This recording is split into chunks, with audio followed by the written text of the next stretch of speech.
I'm a male beta, yet I have a top-tier alpha for a husband. He comes from a prestigious family, elegant, refined, and a man of principle. The only unconventional thing he ever did was marry me. No one blessed our union, but we didn't care. Until our 3rd wedding anniversary. I couldn't take it anymore. I asked for a divorce. After all, if I didn't leave soon, that pile of things in the basement was going to end up inside my body. "One baby, what did you say? Say it again."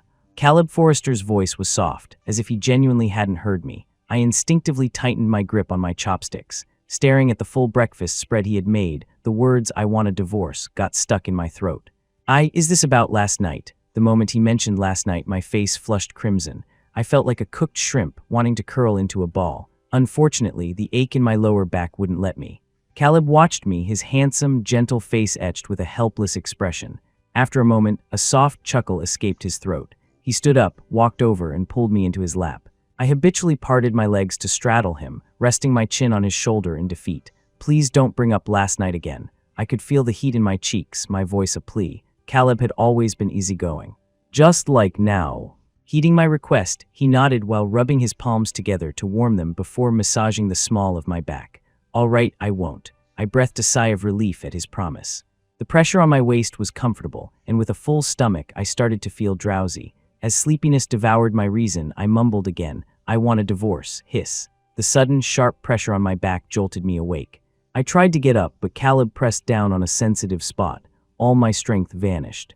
My calves, which had cramped repeatedly last night, had no power to hold me up now. Jude Jones. Caleb rarely used my full name. He usually called me baby, sweetheart, or Jude. This was only the 2nd time he'd used that tone with my full name. The first time was when I got drunk at a college reunion and chatted for a bit with my old college sweetheart. When I turned around, I saw Caleb standing in the shadows, holding an umbrella. He was smiling, but his tone was like a rainy day, chilly and damp. The pheromones of an S-class alpha are overpowering. I could barely breathe. My ex, who was just a beta, stood no chance. Back then, Caleb had also smiled just like this and called out softly, "Jude Jones." My body tensed as I scurried under his umbrella and awkwardly introduced him to my disappointed-looking ex.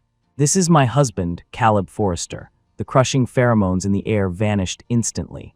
Caleb even wrapped an arm around my waist and bid my ex a warm goodbye.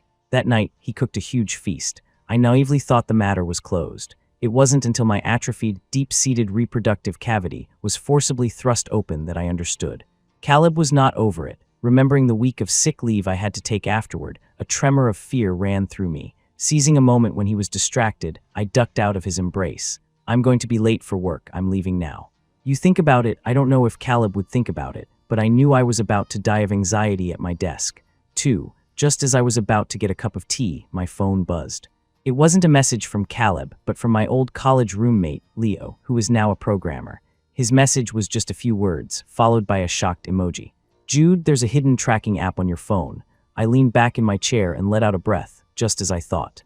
A wave of helplessness washed over me as I remembered a few days ago when Caleb had asked me to grab something from the nightstand. I'd accidentally spotted a micro camera pointed directly at the bed. "Yeah, I know, thanks. I'll treat you to dinner sometime." Leo hesitated. "Aren't you going to call the cops?" My heart leaped and I typed back frantically. No, it's just a thing between my husband and me, you know." Leo sent back a suggestive emoji. After a few more brief messages, I quickly logged off. Staring at my desktop wallpaper, I thought to myself that compared to the camera and the tracker on my phone, the things in the basement were the truly terrifying part. So terrifying they seemed completely out of character for Caleb. This brought back the reason I married Caleb in the first place. I had just graduated from college and hadn't found a job, so I was temporarily living at home. Though calling it home wasn't quite right. My mother was a forceful Omega who died in a car crash when I was 10. My father, a beta who had been an honest man his whole life, remarried another beta just a month after my mother's funeral. Not long after, she gave birth to an Omega son with a genetic illness. My stepmother, Agnes, wasn't mean to me, she was just indifferent. My father sent me to boarding school, depositing money into my account on time every month. Whenever I came home for the holidays, I felt like an outsider. Years of neglect combined with my beta status gradually turned me into a quiet and reserved person, much like my father. After I graduated and returned home, Agnes, seeing that I was still unemployed, started arranging blind dates for me. She said my younger brother Sam's condition had worsened and he needed emergency surgery. The family couldn't afford the medical bills. If I got married, the money Caleb was offering could solve their urgent problem. I didn't want to trade my marriage for money, but watching my father's stooped figure and the cigarette glowing between his fingers all night, I gave in. I went on the dates. Every single one of Agnes's choices was put off by my quiet nature and my plain, old-fashioned clothes. When it came to the topic of the monetary gift, my nervous, stammering attempts to negotiate sabotaged every single date. After my fourth failed attempt, I ran into Caleb Forrester. He was the campus prodigy and heartthrob of S University, the person I had admired most throughout my entire college life. Everyone wanted to be like Caleb Forrester, and I was no exception. A person dwelling in the shadows will always yearn for the light. If it hadn't been for a joint event between the finance and computer science departments, we, a golden boy like him and I, might never have even met. But meeting just meant we exchanged contact information. Now that we had graduated, that flimsy connection was as good as nothing. I never expected to see him here, and for him to greet me first. I awkwardly explained why I was there, the ears hidden under my longish hair burning hot. Caleb was surprised to hear I was upset over a failed blind date. Then, with a kind expression, he said, "Why don't you marry me? My family has been pressuring me to get married too. You can help me deal with them, and I can help you with your financial situation. What do you say?" Hearing the playful, lazy lilt in his voice as he said, "What do you say?" I clutched my chest to calm my racing heart, bid a hasty farewell, and fled. As soon as I got home, I heard my father's quiet sigh. He said, "Your brother's condition has worsened. He needs surgery right away. Auntie Agnes and I have decided to sell the house to cover the costs. That house was our family's only asset." Looking at the stooped figure at the door, I sent Caleb a message. He replied almost instantly, "I'm very happy. It's a pleasure doing business with you." The wedding was arranged quickly. The generous sum Caleb paid gave my brother a new lease on life. It also brought my family back from the brink of a cliff onto solid ground. I was deeply grateful to Caleb, so no matter how many people said I wasn't good enough for him, I pretended not to hear them. The moment the doves were released, he lined in and kissed me. In that instant, I finally understood what it meant for one's legs to go weak, for fireworks to explode in one's mind. After we married, Caleb was a perfect gentleman, never crossing any boundaries without my permission. But there was rarely a time I didn't give it. Gradually, this marriage began to feel more and more real, and Caleb and I grew closer and closer. If I hadn't stumbled into the basement a few days ago, this happy life might have lasted a long, long time. 3. At that thought, I let out another deep breath. My colleague Ben clapped me on the shoulder. "Jude, it's my birthday party tonight. You want to come? There would be a lot of people." I had a visceral aversion to crowds, but before I could refuse, Ben added with a hint of disappointment, "You never come to anything I invite you to. Not even for my birthday. I invited the whole department. You're the only one missing." I was inwardly taken aback. What time does it end? Seeing a glimmer of hope, Ben's face lit up. "It can be over by 8. I'll drive you straight home, so you won't break your curfew." I retorted, "I don't have a curfew, I just didn't want to be home too late because Caleb finished work early. I didn't want him to be home alone." "All right, relax. It'll end at 8 sharp. I'll personally drive you home." I hesitated, then finally nodded. Just as Ben walked away, a message from Caleb arrived. "Baby, what time do you get off work?" My fingers hovered over the keyboard. I had just typed out a sentence when my team lead called me away. It wasn't until the end of the workday that I had a chance to look at my phone again. Seeing a dozen messages and missed calls from Caleb, I suddenly felt the urge to run. Just as I was debating whether to reply, Ben came over. "Let's go, get in the car." I immediately turned off my phone and got into his car.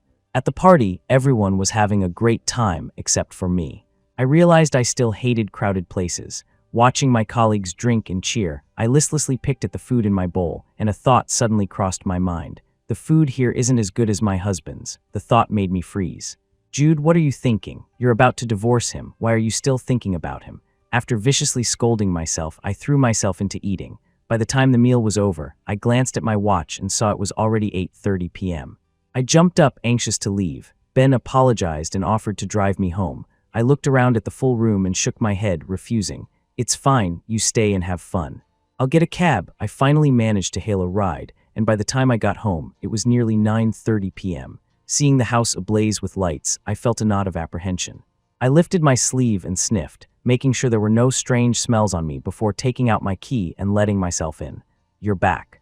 I jumped like a mouse cornered by a cat, the hair on my arms standing on end. Looking at Caleb leaning against the dining table, I felt so guilty I could barely speak. "Ah, yeah, I'm back. He walked over, his face still wearing that gentle smile. "Did you work late tonight? I sent you messages. Why didn't you reply?" I mumbled a nod, and it was only when I turned that I saw the dishes on the dining table. "You cooked." Caleb reached out, took my coat, and held it in his arms. Dinner was ready at 7. "I've been waiting for you." I subconsciously touched my stomach, which was so full I felt sick, and let the guilt drown me. "Why didn't you just tell him, making him wait for so long?" "I'm sorry, I had to work late and forgot to tell you. Then my colleagues bought some late-night snacks, so I had some too." I kept my head down, hiding in the shadows, not daring to look at Caleb's expression. Caleb chuckled softly, his large hand landing on my head and ruffling my hair gently. "It's okay. Since you've already eaten, go get washed up. I'll put these dishes in the fridge." Caleb was so understanding. The guilt in my heart grew heavier. Even the thought of divorce began to fade. I took Caleb's hand and stood on my tiptoes to give him a light hug. "I'm sorry." Caleb froze for a second, then wrapped his arms around me. A sigh rumbled above my head. "It's okay. But next time this happens, please tell me in advance. Otherwise, the ingredients will go to waste." "Okay, baby," I nodded, a bittersweet feeling welling up inside me. "Okay, 4. After my shower, I lay on our large bed, staring at the huge wedding photo on the wall, nervously fiddling with my fingers. A golden boy like Caleb had been so accommodating to me after our marriage. Maybe the things in the basement weren't his, and the camera could have just been to prevent break-ins. After all, we had so many valuable things in the house. The tracker in my phone wasn't necessarily for surveillance, it could be for protection. The Forrester family was powerful and wealthy, they must have many enemies. If I were ever kidnapped for ransom, that tracker would be the best tool to find me. Lying there in my silk pajamas, I kept trying to rationalize it all. The thought of divorce grew fainter and fainter, almost disappearing completely. "Baby, I'm washing this coat for you." Caleb's voice called out, and I immediately got up and went to the bathroom. "Which one?" Caleb held up the camel-colored coat I had just worn today. "This one. It has a really unpleasant smell on it." "Did you spill something on it?" I scratched my head, thinking for a long time. "No." The smile on Caleb's lips faltered slightly. "Then it must be the scent of pheromones." I nodded. "Probably." Caleb leaned in to sniff it, his perfect profile facing me. My old habit of getting starstruck flared up again. "The scent is quite strong. Were you very close to someone?" "Not really. Anyway, as a beta, I couldn't smell it." "Are you sure you're not mistaken?" "I wasn't particularly close to anyone today." "Is that so?" Caleb smiled. "Are you done with your shower?" I nodded, a few drops of water flicking from the damp ends of my hair. Caleb put the coat in the washing machine and added a lot of detergent. I was still confused and hadn't had a chance to ask when he stood up and walked over to me. His strong, slender fingers brushed back my dark hair. His voice, laced with a smile, laziness, and a hint of helplessness, sounded. "Why didn't you dry your hair again?" I was about to dodge back when an arm wrapped around my waist. The next thing I knew, Caleb had swept me up into his arms. "Be good. Let's get your hair dried first." I wanted to struggle, but then I thought, forget it. Holding a hairdryer makes my arm tired. Since Caleb was willing, I might as well let him. I was habitually placed on the bathroom counter. The warm air from the hairdryer and Caleb's gentle fingers combed through my hair. I watched our reflection in the mirror, one tall, one short, our skin tones a stark contrast, and it belatedly hit me that his act of adding so much detergent just now, it seemed a little unusual. Although Caleb did do laundry, he usually only washed my smaller items of clothing, and that coat probably wasn't machine washable. As this thought surfaced, I blurted it out without thinking. "Caleb, are you jealous?" The hand moving through my hair paused, and then he turned off the hairdryer. A light kiss landed on the crown of my head. "As your husband, I think jealousy is normal. It's because I love you that I feel possessive." My head was spinning, my thoughts entirely fixated on that one phrase, "I love you." Caleb had confessed his love to me many times, but mostly in bed, when neither of us was fully lucid. This was the first time he'd said it so clearly, face to face. My hands and feet suddenly felt awkward, and I didn't know where to put them. "But I love you too, and I don't feel possessive over you." Caleb's hands tightened on my waist, and he suddenly crushed his lips against mine. When the kiss ended, I was breathless, collapsing into his arms. "If I did this with someone else, would you be happy?" My muddled brain rapidly processed his words. Caleb kissing someone else. The very image sent a dull ache through my heart. So I did feel possessive of Caleb. I was still trying to sort out my feelings when Caleb carried me to the bedroom. There. I noticed you haven't been sleeping well these past few days. I warmed up some milk for you." A glass of warm milk was held out in front of me. I didn't think twice, nor did I notice the deep meaning in Caleb's eyes or the fleeting flash of paranoia. I just took the glass and drank all the milk in one go. The milk was a little sweet, different from what I usually drank. I licked the residue from the corner of my mouth. Did you put sugar in this? Caleb didn't answer. He reached out, brushed the stray hairs from my forehead, and pressed his forehead against mine. There's no sugar. I was lost in Caleb's eyes, my head growing dizzier by the second. It wasn't until my vision blurred that I sensed something was wrong. I turned my head to look at the empty milk glass. Connecting it to the camera, the tracker, and the basement, an unbelievable thought flashed through my mind. Did you drug me? Before I could even finish the sentence, my mind went blank, and my eyes closed against my will. Just before I lost consciousness completely, I heard Caleb's gentle voice. Baby, I could have kept pretending for a long time. Why did you have to mention divorce? 5. When I woke up again, apart from a general soreness, I felt no other discomfort. I forced my eyes open and looked around. The room was unfamiliar. There was nothing but a bed. I raised my hand to rub my forehead, but a tug at my wrist made me pause. Looking down, I saw a chain as thick as my thumb. To call it a chain wasn't quite right. It looked more like some kind of BDSM toy. The little person inside my head was screaming hysterically. What is happening? I tried to rack my memory, and a possibility emerged from my foggy brain. I might have been imprisoned by Caleb. Does that mean I don't have to go to work? The moment the thought occurred, I slapped myself hard across the face. Jude, what is wrong with your brain? The pain cleared my head and also caused the door to open. I looked up to see Caleb walk in. When he saw my face, his expression instantly turned cold. In the 3 years we'd been married, this was the first time I'd ever seen him look cold. He was like a completely different person from the usual gentle, refined Caleb. The same person, yet such a stark difference. As I was pondering this, he was already in front of me. His cool fingertips touched my cheek, soothing the stinging pain. Why did you hit yourself? He asks. He has the nerve to ask. I held up my wrist, the chain on it clinking loudly. What is the meaning of this? Caleb reached out and hooked a finger through it. To lock you up, so you'll never see anyone else for the rest of your life. That way, you won't want a divorce. I astutely picked up on the information in his words. So Caleb thought I wanted a divorce because I'd fallen for someone else. I was in disbelief. Even if I liked someone else, would they even like me back? I wanted to demand this of him, but I didn't dare. The moment I met Caleb's cold eyes, the words died in my throat. I wasn't looking at anyone else. My throat was dry, and the explanation came out in stilted, single words. Caleb didn't seem to want an explanation. He raised a hand and pressed his fingertips to my lips. SHH, don't say it. You used to report everything to me, but that night you wouldn't even reply to my messages. And you came back so late, reeking of that disgusting pheromone and alcohol. Baby, is that what you call not looking at anyone else? The corners of Caleb's eyes were red, the image of a refined gentleman, no longer sustainable. You've always been so good. It must have been that person who put you up to it, right? Baby, tell me who it is, okay? Caleb's fingers were squishing my cheeks. I couldn't possibly reply to his absurd speculation. MMPH, Caleb, I didn't. Lost in his own assumptions, Caleb couldn't hear a thing. And you want a divorce. Do you think you can live without your husband? I pampered you from a little nobody into someone so polished and delicate. You won't even drink anything but the finest dragon well tea. Caleb unbuttoned my shirt. He bit down on my collarbone, grinding it gently between his teeth. You'll only sleep on the softest beds under silk duvets. Even couture clothing isn't comfortable enough. It has to be handmade by the family tailor. A pain started in my stomach. I tilted my head back, tears streaming from the corners of my eyes. Caleb kissed them away one by one, his voice helpless. So timid, so pampered, and you still want a divorce. He pushed a fingertip between my lips, teasing me like a puppy. Still want a divorce. Do you? Caleb's voice was condescending, as if he was absolutely certain of my answer. The thought of divorce, which had already faded, now flared up with renewed intensity, fueled by pain and anger. I dug my nails into Caleb's arm and squeezed out a single word from my throat. Yes, 6.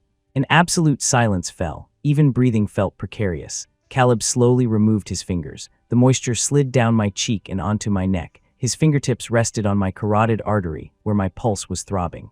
Caleb looked up, his gentle and warm expression returning. Baby, say it again. I swallowed hard, my heart rate slowing. The fingers on my neck felt like a sharp sword. My body blared with warnings of mortal danger. Suddenly, a wave of indignation washed over me. I threw caution to the wind and shoved Caleb away. I do want to divorce you, monitor me. You put a tracker on me, you even installed a camera in the bathroom, and all that stuff in your basement. I completely broke down. From discovering all this to confirming it was Caleb, to him finally revealing his true colors, it was all too much. I was crying so hard my vision blurred, and I felt utterly pathetic. I grabbed the arm of the bewildered Caleb and bit down. The more miserable I felt, the harder I bit. I only let go when I tasted blood. Caleb's expression didn't change in the slightest. He even raised an eyebrow and offered his other, unharmed arm to me. Go on, bite. When you're done, you'll stop talking about divorce. I wouldn't bite. I pushed him away and tried to get up. Only then did I realize my ankle was also shackled by a golden chain. Unlock it. Caleb shook his head. No, we were at a standstill. Who is he? I turned my head in disbelief. Did you hear a single word I just said? Caleb nodded. MMM. He heard me and he's still asking about him. Is there even a him? I kicked away the hand that was caressing my ankle. What did I say? Caleb grabbed my other foot, his grip tightening. I couldn't break free at all. It was definitely going to bruise. You said you want a divorce. I tried to even my breathing while waiting for him to continue. And then? Caleb froze, his expression and posture seeming to say, there's an and then. I knew it. You only hear what you want to hear. Do you know why I want a divorce? You didn't even ask. You just went straight to imprisoning me, Caleb Forrester. I can't stand you anymore. I've been alive for 23 years, and this was the first time I'd ever said so much at once. It was also the first time I'd ever been so emotionally expressive. And it was all thanks to Caleb. Caleb was like a brick wall, impossible to communicate with. What else was I supposed to do? Just stand by and watch you divorce me? Here we go again. I had already given him the answer. And he's still like this. There's no talking to him. After all, how do you communicate with a stupid rock? It's not like I'm a princess with a magic jewel. The anger in me dissipated. Whatever, I want a divorce. Lock me up for a lifetime if you have the guts. At least I wouldn't have to work or socialize. I quickly rolled to the inner side of the bed, away from a certain rock. Now, whenever I said the word divorce, Caleb's face would change, cold, paranoid, like a complete pervert. He stared at me for a long time with a piercing gaze, then finally stood up and left. Before the door closed, I snapped, bring me my game console. The game's event ends tomorrow, and I'm only one level away from finishing it. The only response was the deafening slam of the door. 7, I clutched the corner of the blanket, counting seconds while my mind raced. Did Caleb call in sick for me? There goes my perfect attendance bonus for this month. I mentally calculated my personal savings, an 8-figure sum. But then I remembered that if we divorced, it wouldn't be mine anymore, and I felt depressed all over again. I'll give Caleb one more chance. If he still won't explain, then we're getting a divorce. With that unhappy thought, I had counted to 1,314 seconds. Just as I was about to hit 15, Caleb came in with a tray of food. Next to the food was my game console. I waited for him to get closer, reaching for the console. But Caleb, as if he could read my mind, pressed my hand down. Eat first, then play. I looked at the 3 meat dishes and 1 vegetable, my mouth watering. But I remembered I was still angry and stubbornly turned my face away. I want a divorce. Caleb ignored me, picked up a piece of cola chicken with his chopsticks and held it to my lips. Eat first. I couldn't hold my stubborn pose any longer and opened my mouth to take the chicken. The delicious flavor was heavenly. I ate with great satisfaction, and Caleb seemed just as satisfied feeding me. After I swallowed the last spoonful of soup, I reached for the game console. Caleb didn't stop me. He just asked, still want a divorce? I jabbed the power button hard. Yes, Caleb's hand tightened on the tray, veins popping on his hand and forehead. He struggled to suppress his paranoia, trying to sound gentle. Baby, was the food not good? I turned off the console. So, what does that have to do with the divorce? Why is it so hard for you to just explain? I hastily wiped away the tears at the corners of my eyes and turned my body to face the wall. Caleb, you're the one forcing this divorce. Caleb put down the tray and wrapped his arms tightly around my waist, his hot, wet kisses landing on the back of my neck. If I were an Omega, that's where my glands would be. But I'm a Beta, so it's just smooth skin. I remembered what those younger relatives said the last time we visited the Forrester estate. Caleb is an S-Class Alpha. Marrying a Beta, what's he going to do during his monthly rut? I was hiding in the bathroom, thinking, your brother's rut means I have to take a week off work. But after that retort, a sense of deep desolation washed over me. It was true. Although Caleb would pin me to the bed during every rut afterward, he would always secretly give himself an injection. The needle marks on his arm were as dense as the love bites on my body. At this thought, I clutched my chest. The idea of divorce was rekindled from the ashes. Caleb held my waist tighter, his hot breath fanning my ear. Just give me some time. I'll explain everything to you, okay? I didn't nod, but I relaxed my tense body. Our hearts were so close and yet so far apart. It had been several days since I finished my game, and Caleb still wasn't ready. The next time he came in with a tray of fragrant, delicious food, I couldn't help but ask, how much longer do I have to wait? Ever since he dropped his mask in front of me, Caleb no longer bothered to hide anything. His expression changed in a flash, like right now. One second his eyes were smiling, the next they turned dark and profound. "I'm not ready yet, eat your food first." I didn't know if he truly wasn't ready or if he just didn't want to tell me. Either way, at this point, I was really out of patience. I wanted a divorce, but I didn't want a divorce. It was like two Judes were living in my head. The sound of them arguing and yelling was about to make my brain explode. "I'm giving you 10 minutes. After 10 minutes, I want an answer." Perhaps my tone was too cold, or perhaps too firm, but this time Caleb didn't try to brush me off. He just gently placed the tray down. I sat with my back to him, staring at the white wall, trying to guess what his explanation could be. 10 minutes later, I sat up and turned around and froze. Caleb was crying. This was the first time I had ever seen him cry. He was crying silently, his face streaked with tears. He even looked pitiful. I was at a loss. "What are you crying for?" "I'm not even the one crying. I'm just asking for an explanation, not your life. What's there to cry about?" I clumsily wiped away his tears. Caleb grabbed my hand and brought it to his lips, planting a trail of tiny kisses on my fingertips. "Do you know that a beta's body can't retain pheromones?" I nodded. Of course I knew. "So what does that have to do with you installing cameras and trackers?" Caleb didn't answer, but asked another question. "And do you know that the more high-ranking an alpha is, the more insecure they are?" I didn't know that, so wait. "So you installed the cameras and trackers because you're insecure?" Caleb nodded. "Have I ever told you about my father and my dad, or my childhood?" I shook my head. "No, forget his father and his dad."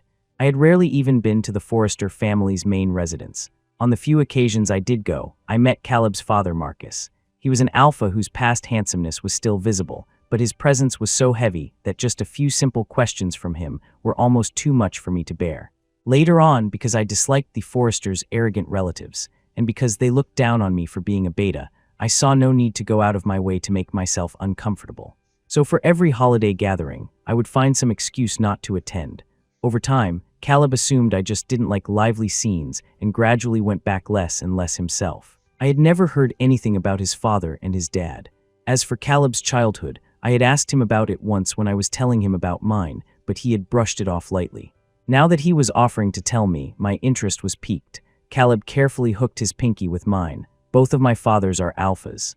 That first sentence fried my brain. "An alpha and an alpha, how do you have a baby?" I stared at Caleb in shock. "You're not your father's biological son." Caleb looked at me steadily, the red-rimmed corners of his eyes lifting in a stifled laugh as he pinched my cheek. I blushed and looked away. Why is he smiling like that? Who is he trying to charm? Caleb caught my flustered gaze and pulled me into an embrace. "See, your husband is all yours." My face burning, I pushed him away. "Still husband? I'll be your ex-husband soon." Caleb couldn't stand hearing that. His face darkened again, looking like a storm was about to break. I gritted my teeth. "So you're not even pretending anymore, huh?" "Keep talking." Caleb grabbed my hand and nipped my fingertips sharply. "I was born from my alpha dad." My jaw dropped wide enough to fit an egg. "So your alpha father made your alpha dad give birth to you?" Caleb's fingertips traced my lips, his eyes filled with that familiar, restless desire. A dual alpha family. But aren't alpha reproductive cavities degenerated? How could he get pregnant? Did they force it open?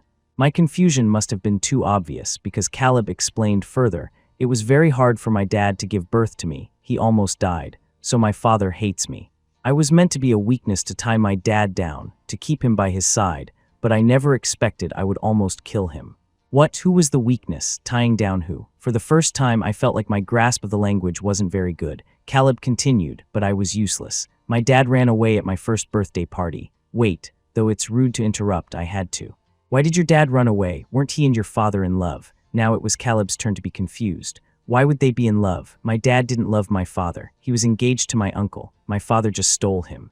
These wealthy families are too complicated. I want to go back to my hometown." I was held tightly in Caleb's arms, my head spinning.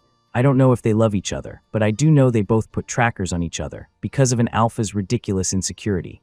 As Caleb's deep, elegant voice washed over me, I slowly started to understand where his perverted tendencies came from. Genetics. It wasn't just his father, who was a pervert. His dad wasn't much better. Subdermal trackers, real-time reporting. Wasn't he the one who was stolen? Why would he become so possessive of the person who stole him? Caleb's father installed cameras in the house. Caleb's dad put a tracker on his partner, and now here was Caleb installing both cameras and trackers. He learned all the wrong lessons. I lay limply in Caleb's arms. Well, I thought, it's not really Caleb's fault. It's his family's fault for not instilling the right values in him. That's why he just copied what he saw. A blurry image flashed before my eyes, a tiny Caleb in a little suit, pathetically knocking on a closed door, but no one answered. He could only sit on the steps, hugging his knees and crying pitifully. My heart instantly softened. But you can't just copy your father and your dad, can you? You know it's wrong. I tried to gently guide him. Caleb's soft kisses fell on my face, but I'm so insecure. I can't leave my scent on you, and every day you come home, I can smell so many other people on you. This was the first time I had felt the full force of Caleb's jealousy. As he said it, he was practically sucking the skin off my cheek. So baby, please don't divorce me, okay? Caleb's earlier gloom was gone. He was like a god who had stepped down from his pedestal, begging a mortal for affection. He was so careful, so vulnerable, it was enough to make anyone's heart melt. My hand, which had been hovering in mid-air, finally came to rest on Caleb's back. With the same force he used to hug me, I hugged him back tightly. I was released from that empty room at the end of the hall. When Caleb unfastened the chain from my wrist, he seemed reluctant. The moment I walked out, I also felt a pang of reluctance. To be honest, I really didn't want to go to work. I just wanted to stay in there, being weighted on hand and foot for the rest of my life. But I couldn't. I couldn't let Caleb fight for our family all by himself. I slowly convinced myself, finally managing to push the words lock me up again deep down inside. 8. I went back to my 9-to-5 routine. Caleb started driving me to and from work every day. Everyone at the office envied my luck, having a husband who was handsome and rich. I said nothing, just kept turning off the alarm that went off every 10 minutes on my phone. Then I'd open my chat with Caleb and give him a real-time report of what I was doing. A few more uneventful days passed like this, and then I remembered the basement. Did you buy all that stuff in the basement yourself? Right after a round of lovemaking, my sore legs were draped over Caleb's shoulders as I shot him an annoyed glare. Caleb felt no remorse whatsoever, even saying shamelessly, none of that stuff was even used. I was exhausted and furious. I kicked the source of my exhaustion. Then what did you plan to do? Are those things even meant for humans? I kicked away the hand that gripped my ankle and gave a final order. Get rid of all of it by tomorrow. I'm checking when I get home from work. Caleb was not happy. He sat up and kissed me. A kiss is the most powerful aphrodisiac. Another debaucherous night followed. The next day I left work early and went to the basement. Seeing the glass display cases still packed full, I took out my phone to make a call. Before I could dial, a small protrusion on one of the cases caught my eye. I walked over and pressed it. With a low rumble, the wall opposite the display cases slid open. Warm light spilled out, revealing a red satin box inlaid with jewels. I walked over, opened it, and froze. Inside wasn't gold or jewels, but a collection of scattered trinkets.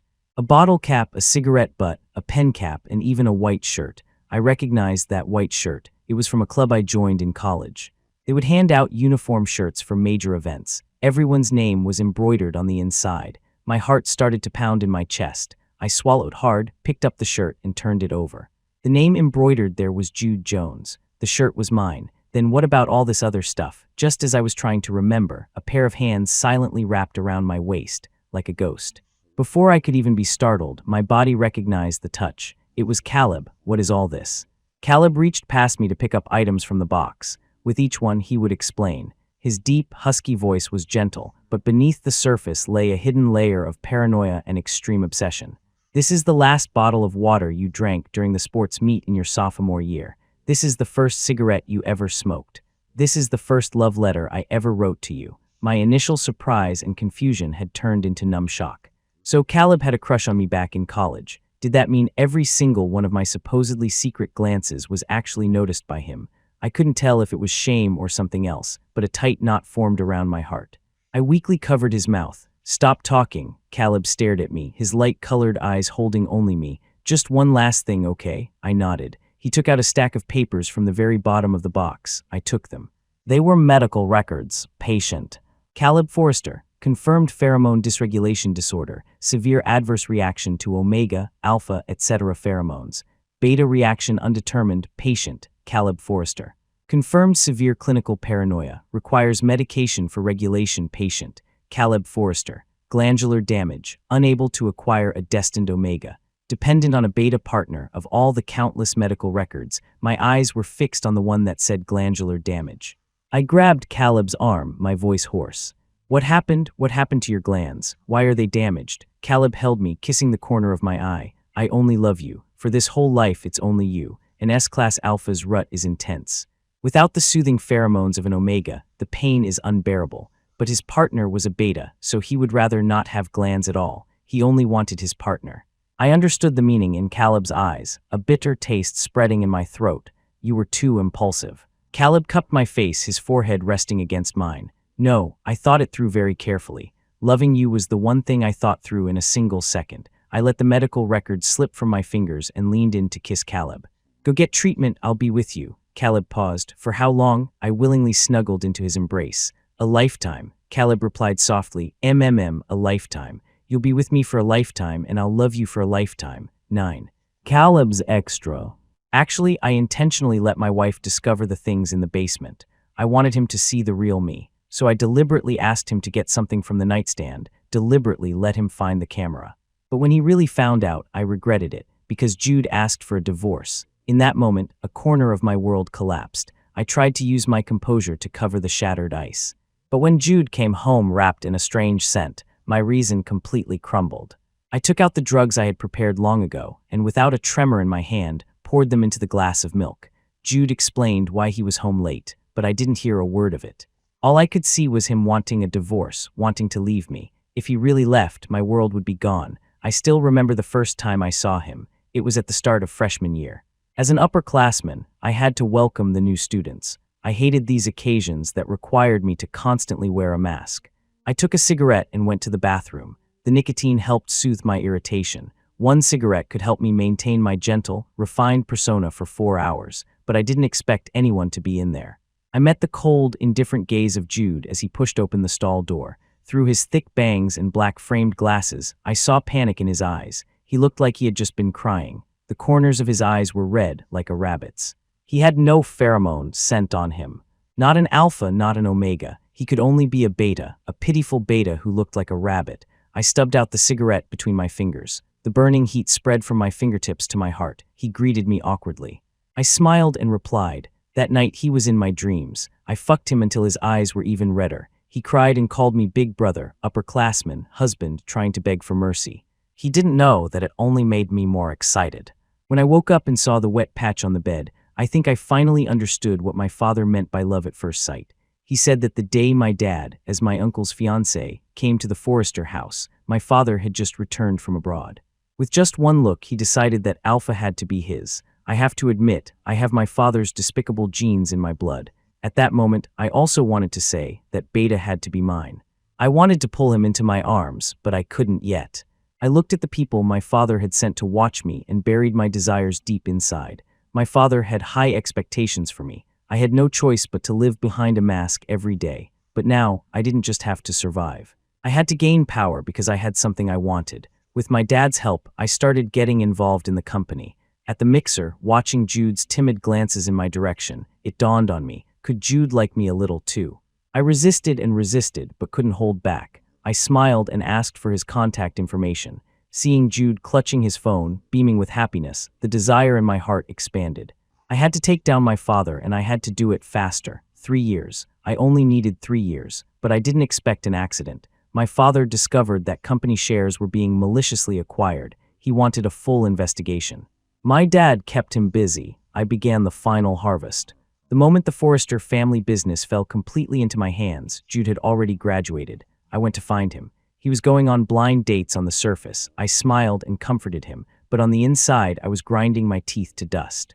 I used the excuse of my family pressuring me to get married and gently lured him in. Sure enough, he took the bait. The moment he said yes, my basement was officially completed. After we got married, Jude became very dependent on me. During my ruts, he would carefully hug me and say, "Husband, let me help you." An S-Class Alpha's rut is violent and insecure. I could only bite his neck over and over, trying to pump my pheromones into him. But they wouldn't go in and they wouldn't stay. To prevent myself from going crazy and hurting him, I chose to get rid of my glands. The injections I took during my rut weren't suppressants. They were drugs to make my glands atrophy. I deliberately didn't let the needle marks heal. Seeing Jude's pained expression as he let me do whatever I wanted, my heart was filled with both satisfaction and an insatiable hunger. If my wife found out my true nature, what would he do? Would he divorce me? Would he leave me? The moment that thought appeared, an uncontrollable darkness grew in my heart. The idea of locking him up was like a sprout after the rain. It grew wildly. I know I inherited my father's and my dad's psychological disorders. I didn't want to hurt Jude, so I went to a psychologist. The doctor said I needed intensive, isolated therapy. I fired him. Being away from Jude would only make my condition worse. I didn't dare show him my true face. I was afraid the love in his eyes would turn to terror, so I endured it. For 3 years, I endured. Then I realized I couldn't endure it any longer. Rather than letting Jude discover it by accident, I wanted to reveal it myself. Just as I expected, he asked for a divorce. I went to my dad. He gave me a case of injections, a drug that could induce a beta's secondary differentiation into an omega. Once a secondarily differentiated omega is marked by an alpha, they can never leave. But I didn't use it. I looked at the person in my arms who said he would stay with me and help me get better for a lifetime, and I pushed the case of drugs into the deepest corner. Let's just see how long my wife's lifetime really is. I hope it's really a lifetime. Jude, if you lie to me, you're a puppy.